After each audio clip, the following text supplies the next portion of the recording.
Hey guys, it's Mike from the Geek Pub, and on this episode we're going to finish this awesome arcade cabinet.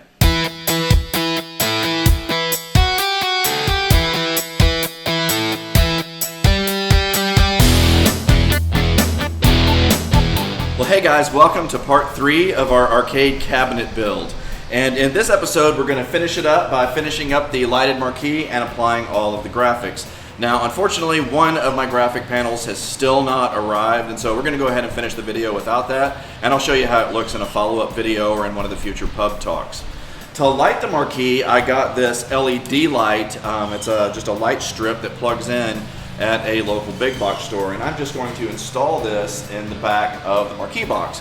But before we do that, I'm going to line it using spray adhesive and aluminum foil to make it a little bit more reflective. So let's get started. I'm just going to use my razor knife to cut everything to size.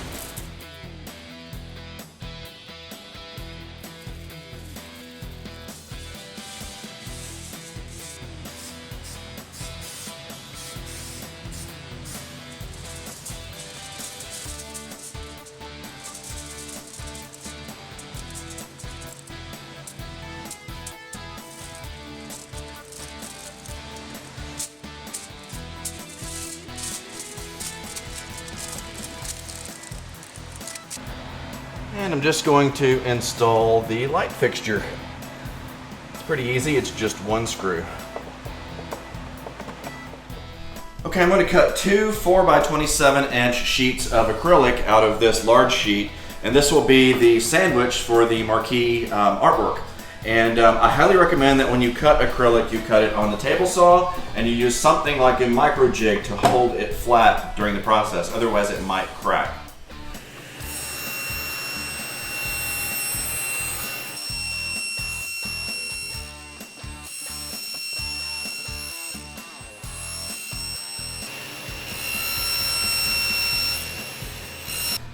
So what I've done here is I've taken one of these pieces of acrylic glass and I've clamped it down on top of my Space Invaders marquee background. And I'm just going to use my razor knife with a brand new, very sharp blade to trim it out to the exact finished size.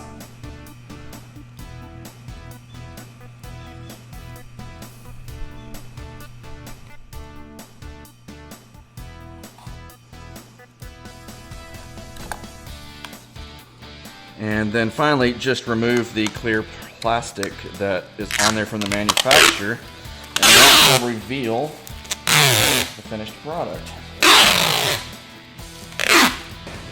We just slide the marquee into place.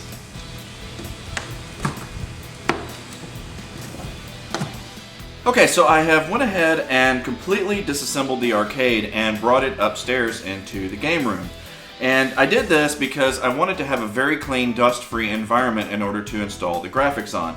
And I have those here with me, and they are, of course, also Space Invader themed. And so what I'm going to do is I'm going to remove the adhesive off the back, and I'm going to apply them, and then I'm just going to use a razor knife to cut them to the size of the cabinet.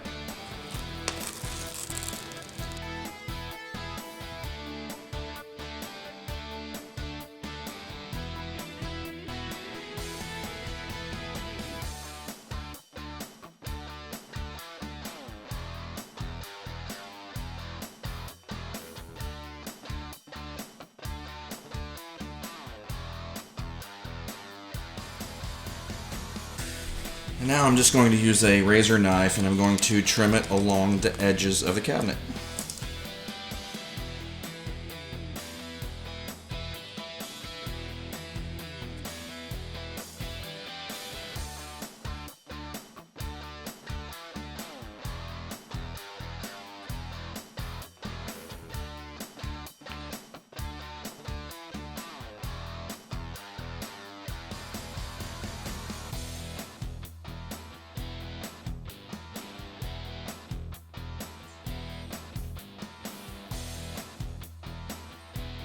Okay, so if you remember part 1 of our arcade cabinet build, we routed all of these slots into the front fascias and into the lighted marquee.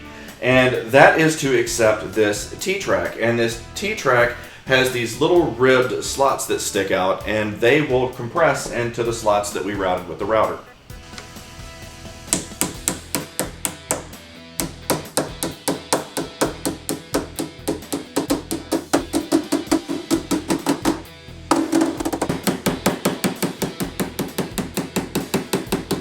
found that rather than to cut the entire T-track, it's better just to cut this little notch in the bottom of it.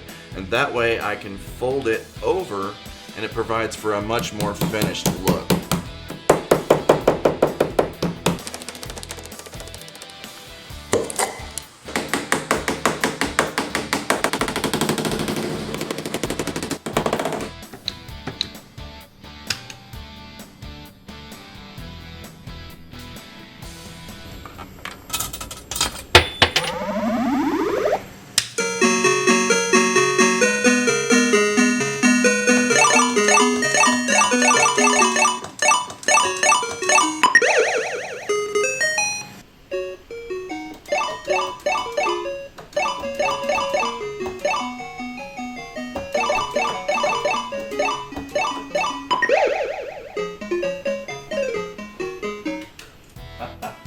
Alright, well that wraps up the arcade cabinet build. I'm so glad that you joined me for this. This was probably one of the funnest projects that I've done in a long time. I grew up with arcades as a kid. There was one on every corner. In fact, arcade machines were in Walmarts and local gas stations and everywhere you went because there was no such thing as a home arcade system or an iPhone that you could play video games on anywhere you went. And there certainly wasn't anything like an Xbox.